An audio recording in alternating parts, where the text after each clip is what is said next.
Salut, c'est Monsieur Dutoit, pour te guider dans tes révisions pour le bac. Aujourd'hui, 3 minutes à propos de chimie sur la représentation, la nomenclature et l'analyse spectrale des molécules. Tout d'abord, comment représente-t-on une molécule? Il existe plusieurs façons de les représenter en fonction des informations que l'on veut voir apparaître, ainsi que de la rapidité d'écriture. Les voici. La formule brute donne les types d'atomes présents et leur nombre. On ne sait rien sur la structure.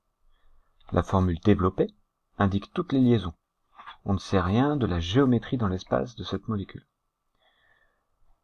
La formule de Lewis fait apparaître en plus les doublés non liants. Elle est très utile en chimie organique pour détailler les mécanismes. La formule semi-développée simplifie la formule développée en ne faisant plus apparaître les liaisons avec les atomes d'hydrogène. La formule topologique simplifie encore en ne faisant plus apparaître les atomes d'hydrogène liés aux atomes de carbone. Les atomes de carbone ne sont plus représentés non plus. Ils sont à chaque sommet de lignes brisées et à chaque extrémité. C'est une écriture très rapide, mais toujours pas d'informations sur la géométrie. La représentation de Cram donne des informations de géométrie. Les traits pleins sont dans le plan de la feuille, les triangles pleins sont en avant de ce plan, et les triangles hachurés sont en arrière. Maintenant que tu sais représenter les molécules, tu dois être capable de les nommer. La nomenclature systématique est un ensemble de règles qui permettent de nommer une molécule. Ces principes généraux les plus importants sont donnés pour nommer une molécule de la famille des alcanes, c'est-à-dire une molécule qui ne contient que du carbone, que de l'hydrogène, liés uniquement par des liaisons simples. Je te suggère cette vidéo que j'ai faite pour apprendre ces règles de base. Pour toutes les autres molécules, il faut identifier la famille à laquelle elle appartient en identifiant un groupe d'atomes caractéristiques de cette famille. Puis, adapter légèrement les règles en nomenclature. Tu trouveras en description un tableau qui te montre tous les groupes caractéristiques au programme en TS, la famille associée, la façon de modifier les règles et un exemple. Je te montre ici un extrait. La famille des composés carbonylés, avec deux familles, aldéhyde et cétone.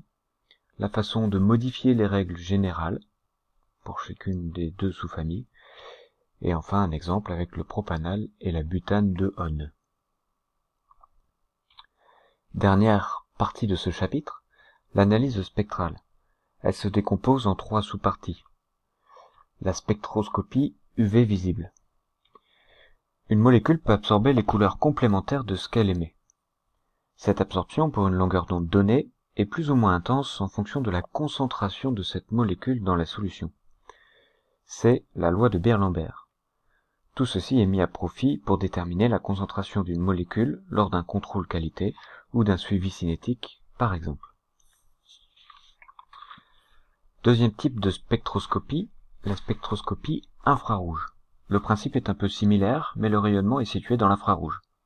Chaque liaison de la molécule peut absorber de façon assez caractéristique et donc révéler sa présence. Dans la pratique, tu dois savoir repérer ces absorptions caractéristiques, sachant qu'on te fournira des tables de données.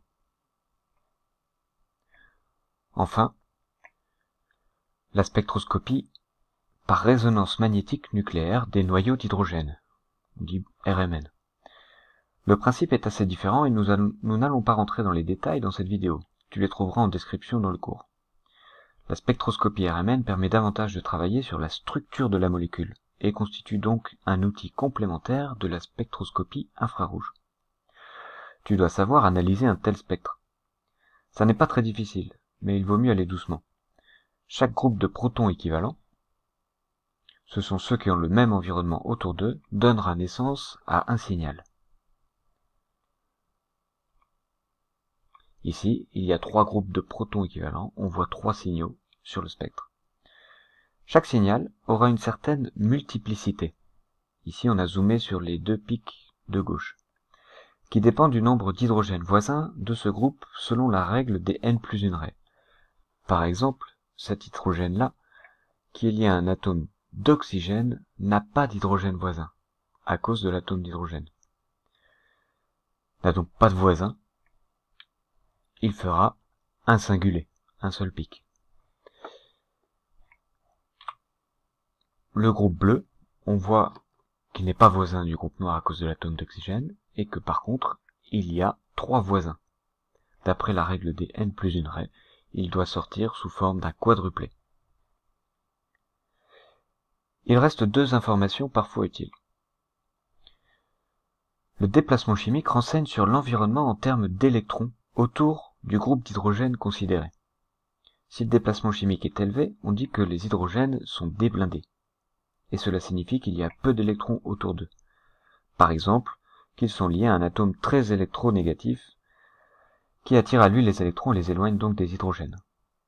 Au contraire, un déplacement chimique faible signifie un environnement riche en électrons, des doubles liaisons par exemple. On dit que les hydrogènes sont blindés. La dernière info n'est pas toujours présente. C'est la courbe d'intégration. Ici en rouge. À chaque signal, cette courbe monte proportionnellement au nombre d'hydrogènes responsables de ce signal. La hauteur totale représente le nombre total d'hydrogènes dans la molécule. La hauteur de chaque marche permet alors d'évaluer le nombre d'hydrogènes responsables de ce signal. Tous ces indices mis ensemble sont comme les pièces d'un puzzle qui te permettent d'imaginer la structure de la molécule. Cette vidéo est maintenant terminée, tu trouveras en description le cours complet, des exercices, un énoncé de TP d'activité et des liens utiles. Tu peux toujours poser tes questions en commentaire, j'y répondrai. Je te souhaite bon courage pour tes révisions et je te remercie de ton attention.